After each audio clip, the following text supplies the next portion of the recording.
Hi అందరికీ నమస్కారం. Junior NTR అభిమానులకు తెలుగుదేశం పార్టీ క్యాడర్కు మధ్య ఉన్న విభేదాలు లేదా కోల్డ్ వార్ మరొక్కసారి బహిర్గతమైంది. సో జూనియర్ ఎన్టీఆర్ మీద అనంతపూర్ ఎమ్మెల్యే దగ్గుబాటి ప్రసాద్ తీవ్ర వ్యాఖ్యలు చేశారు. ఆ వ్యాఖ్యలు దుమారం రేపాయి.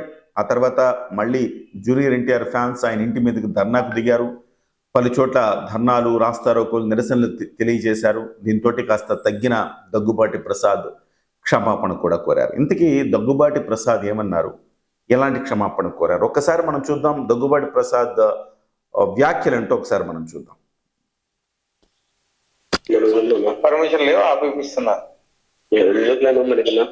బాగానే మంచిగా వాడు జూనియర్ గానే ఆపిస్తున్నాడు. నాకే నాకు అవసరం కదా. లోకేష్ ఎట్లా పెట్టుకుంటాడు? లోకేష్ తో ఎలా పెట్టుకుంటాడు అని మాట్లాడుతున్నాడు. లోకేష్ ని ఏదో అన్నాడని, లోకేష్ తో పెట్టుకుంటున్నాడని, అందుకే నేను ఈ రకంగా సినిమాను ఆపేస్తున్నానని దగ్గుబాటి ప్రసాద్ అంటున్నాడు.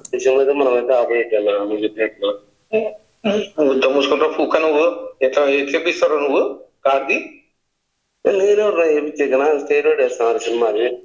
సరే ఏపీ ఇప్పుడు పర్మిషన్ లేదు కదా. కాదన్నా స్టేరోడ్ సినిమా వేస్తున్నా, పర్మిషన్ లేదు కదా. ఎట్లేపిస్తావు నువ్వు? నేనే ఏపించాక నాకు సంబంధం లేదు. సరే బుక్ చేపిస్తా చూడి. మామూలుగా సినిమాకి పోయేవాళ్ళు. ఆడదు సినిమా, ఆడదు సినిమా, ఆడదు నేనెవరు ఏపించాక సినిమా ఆడదు ఇప్పుడు. ఓకేనా? లోకేష్ గురించి మాట్లాడతాడా? సార్ గురించి మాట్లాడతాడు. బకెట్లు ఎందుకు కొడుకోడు? సినిమా ఆడదు, ఆడదు సినిమా. ఓకేనా? ఆడ సినిమా మనమే చేస్తాను. ఆడిపోతాడు ఆడదు. సో ఇది దగ్గుబాటి ప్రసాద్ చేసిన వ్యాఖ్యలు. సినిమా ఆడదు, ఆపేయిస్తానన్నాడు. వాస్తవానికి ప్రభుత్వం పర్మిషన్స్ ఇచ్చింది. సినిమా షోస్కి ప్రభుత్వం ఇచ్చిన అనుమతి ప్రకారమే సినిమా షోస్ నడుస్తున్నాయి. అలాగే ప్రభుత్వం ఇచ్చిన ధరల మేరకే సినిమా టికెట్లు అమ్ముతున్నారు. అటువంటప్పుడు ఒక ఎమ్మెల్యేకి సినిమాను ఆడదని, నేను ఆపేయిస్తానని చెప్పే హక్కేం లేదు ఎమ్మెల్యేకి. సో ఇవన్నీ కూడా కాస్త దుమారం రేపాయి. దగ్గుబాటి ప్రసాద్ ప్రధానంగా జూనియర్ ఎన్టీఆర్ని టార్గెట్ చేసి కావాలని చేస్తున్నారని, ముఖ్యంగా అనంతపూర్లో ఎన్టీఆర్కు, జూనియర్ ఎన్టీఆర్కు ఫ్యాన్స్ ఎక్కువే, తెలుగుదేశం పార్టీకి ఫ్యాన్స్ ఎక్కువే. సో ఆ నేపథ్యంలో అనంతపూర్లో సినిమాలు ఆపేస్తామనటం వివాదానికి దారితీసింది. ఆ తర్వాత గందరగోళం మనకు తెలిసిందే. దీని మీద ఆయన క్షమాపణ కూడా చెప్పారు. ఏం చెప్పారో చూద్దాం. అందరికీ నమస్కారం. నా పేరు దగ్గుబాటి ప్రసాద్. నేను అనంతపూర్ అర్బన్ నియోజకవర్గానికి సంబంధించిన ఎమ్మెల్యేని. జూనియర్ ఎన్టీఆర్ని దుర్భాషలాడుతూ నేను తిట్టానని చెప్పేసి మీడియా మిత్రుడు నాకు వీడియో పెట్టడం జరిగింది. ఎవరైనా ఎన్టీఆర్ అభిమానులు బాధపడి ఉంటే వాళ్ళని నా తరఫున నేను క్షమాపణలు అడుగుతున్నాను. దేనికంటే ఈ వీడియో నాకు సంబంధించి కాదు, నా పేరు ప్రస్తావించారు కాబట్టి నేను ఈ క్షమాపణగా కోరడం జరుగుతుందని చెప్పేసి తెలియజేసుకుంటాను. అది అంటే ఆ వీడియో అసలు నాది కాదు, ఎవరైనా బాధపడి ఉంటే క్షమించాలని చెప్పేసి ఆయన కోరుతున్నాడు. అయితే అడుసు తొక్కనేలా, కాలు కడగనేలా అని ఇలాంటివన్నీ కూడా ఇవాళ రోజుల్లో ఫోన్లో అన్ని బయటపడిపోయే అవకాశం ఉంది కదా. అటువంటిప్పుడు ఫోన్లలో ఇలాంటి మాటలు మాట్లాడకూడదు. మాట్లాడితే ఇలానే బయటపడిపోతుంది. చివరికి చంద్రబాబు నాయుడు గారు కూడా దీని మీద సీరియస్ అయ్యారు. అయితే దగ్గుబాటి ప్రసాద్ గారి వ్యాఖ్యల్లో అంతరార్థం ఏంటి? లోకేష్ గారితో పెట్టుకున్నాడు. ఎప్పుడు పెట్టుకున్నాడు? ఈ మధ్యకాలంలో ఎక్కడ లోకేష్ను ఒక పల్లెత్తు మాట జూనియర్ ఎన్టీఆర్ అన్నట్టుగా లేదు. అసలు ఎందుకు వివాదం వచ్చింది? ఏంటి వీళ్ళ మధ్య కోల్డ్ వార్ అంటే, గతంలో 2009లో అసలుకు జూనియర్ ఎన్టీఆర్ వారసత్వ రగడ అని చెప్పాలి. ఇప్పుడు వారసత్వం మీదనే ఈ రగడ జరుగుతుందని చెప్పాలి.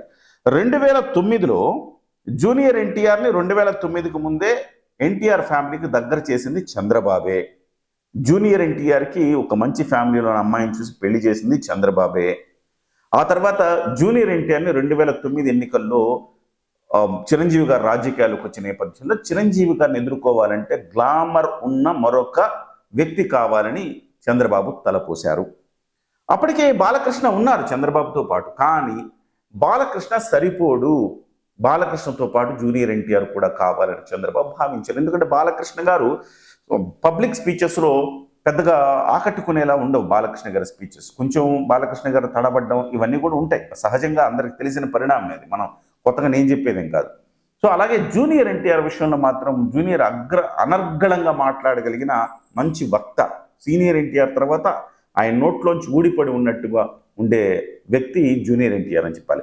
జూనియర్ ఎన్టీఆర్ రంగంలో దించి చిరంజీవి గారికి కొంచెం డ్యామేజ్ చేయాలి, చిరంజీవి గారికి ఒక పోటీగా ఉంచాలి అనే భావించారు. ఆ నేపథ్యంలో జూనియర్ ఎన్టీఆర్ గారి సర్వీసెస్ వాడుకున్నారు. అయితే అక్కడ వరకే చంద్రబాబు గారి ఆలోచన, అక్కడ వరకే. ఆ తర్వాత మళ్ళీ ఆయన సినిమాలు చేసుకోవాలి. కానీ అక్కడే అసలు సిసలు ఇబ్బంది వచ్చింది. ఎప్పుడైతే జూనియర్ ఎన్టీఆర్కి పొలిటికల్గా కూడా ఫ్యాన్ బేస్ ఏర్పడిందో అక్కడి నుంచి వారసత్వ రగడ స్టార్ట్ అయింది. జూనియర్ ఎన్టీఆర్ని కూడా పార్టీలో ప్రముఖమైన పాత్ర వహించేటట్టుగా చెయ్యాలనేది కొంతమంది, ఒక సెక్షన్ ఆఫ్ పీపుల్, ఈ తెలుగుదేశం పార్టీ క్యాడర్లో ఒక సెక్షన్ ఆఫ్ పీపుల్ వాళ్ళు ఆ రకంగా ఆలోచించారు. అయితే చంద్రబాబు ఆలోచన ఏంటంటే లోకేష్ గారిని వారసుడిగా ప్రకటించుకొని ముందుకు తీసుకెళ్ళాలి. సో అటువంటిప్పుడు జూనియర్ ఎన్టీఆర్ ఉంటే 2 రకాల అధికార కేంద్రాలు తయారైతే అది ఖచ్చితంగా కష్టమే. అప్పటికి ఇంకా లోకేష్ గారు ఇలాగా ఎస్టాబ్లిష్ అవ్వలేదు. లోకేష్ గారు స్టార్టింగ్ స్టేజ్ అది. సో అప్పటికే జూనియర్ ఎన్టీఆర్ అనర్గళంగా మాట్లాడడం వీటన్నిటితో పేరు తెచ్చుకున్నారు. కానీ జూనియర్ ఎన్టీఆర్ కాకుండా లోకేష్ గారిని ప్రొజెక్ట్ చేయాలంటే ఇంకొంత సమయం కావాలి. ఇప్పుడు వేరే స్థితి. లోకేష్ గారు తనను తాను నిరూపించుకున్నాడు, అద్భుతంగా మాట్లాడుతున్నాడు, సై అంటే సై అంటున్నాడు, రై అంటే రై అంటున్నాడు. ఇప్పుడు వేరే కథ. అయితే ఆ రోజుల్లో ఆ రగడ జరిగింది, వారసత్వ రగడ జరిగింది. ఒక మహానాడు సందర్భంగా ఫ్లెక్సీలు వేశారు జూనియర్ ఎన్టీఆర్వి, అవి తీసేయించారు బలవంతంగా అని చెప్పేసి అక్కడి నుంచి మొదలైన రచ్చ. వాస్తవంగా జూనియర్ ఎన్టీఆర్ అటు చంద్రబాబును కానీ లోకేష్ గారిని కానీ ఎవరిని ఏమనలా.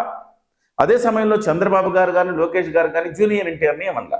కేవలం ఒక కోల్డ్ వార్ నడుస్తూ ఉంది. ఆ కోల్డ్ వార్ నేపథ్యంలో అది అప్పుడప్పుడు ఎన్టీఆర్ సినిమాలు రిలీజ్ అయిన ప్రతి సందర్భంలో అలా పైకి వస్తుంది. ఒక అగ్నిపర్వతం నుంచి లావా బయటకు వచ్చినట్టు అలా వచ్చి కాసేపు నుంచి చల్లారిపోతూ ఉంటుంది. మళ్ళీ ఎప్పుడు సినిమా రిలీజ్ అప్పుడు వస్తుంటుంది అనమాట. అలాగా ఈసారి వచ్చింది చల్లారిపోతుంది అనుకున్న సందర్భంలో దగ్గుబాటి ప్రసాద్ ఈ రకమైన వ్యాఖ్యలు చేశారు. అది ఖచ్చితంగా పార్టీకి డ్యామేజ్ చేసే వ్యాఖ్యలు. ఇప్పటి వరకు జూనియర్ ఎన్టీఆర్ పట్ల అంతగా సానుభూతి ఏం లేదు. జూనియర్ ఎన్టీఆర్ చాలా సందర్భాల్లో అవసరం మేరకు స్పందించలేదు జూనియర్ ఎన్టీఆర్. సో కొడాలి నాని కానీ వల్లభనేని వంశీ పట్ల ఆయన చూపిన సాఫ్ట్ కార్నర్ కావచ్చు, ఎన్టీఆర్ పేరు తీసేస్తే హెల్త్ యూనివర్సిటీకి ఆయన ఘాటుగా స్పందించకపోవడం కావచ్చు, భువనేశ్వరి గారిని క్యారెక్టర్ అసాసినేషన్ చేస్తే అసెంబ్లీలో దాని గురించి మాట్లాడకపోవడం కావచ్చు, ఇవన్నీ కూడా ఎన్టీఆర్ పట్ల ఒక దూరాన్ని అయితే పెంచాయి తెలుగుదేశం పార్టీ క్యాడర్లో అని చెప్పాలి. అలాంటి సందర్భంలో దగ్గుబాటి ప్రసాద్ చేసిన వ్యాఖ్యలు జూనియర్ ఎన్టీఆర్ పట్ల కొంత సానుభూతిని తెచ్చే ఒక అవకాశం అయితే ఏర్పడింది. తద్వారా పార్టీకి కొంచెం డ్యామేజ్ అయితే జరిగే అవకాశం ఉంది. దీన్ని చంద్రబాబు గారు as early as possible address చేయాలని అనుకున్నారు. వెంటనే ఆయన ఒక ప్రకటన కూడా జారీ చేశారు. ఎమ్మెల్యేల పనితీరు పట్ల ఆయన అసంతృప్తి వ్యక్తం చేశారు. ఒక ఎమ్మెల్యే, అనంతపురం ఎమ్మెల్యే, అలాగే ఆముదాల వలస ఎమ్మెల్యే మీద కొన్ని ఆరోపణలు వచ్చినాయి.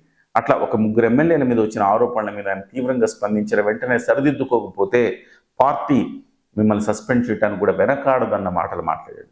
ఇమ్మీడియట్గా దగ్గుబాటి ప్రసాద్ దీనికి సంబంధించిన క్షమాపణ కూడా చెప్పారు.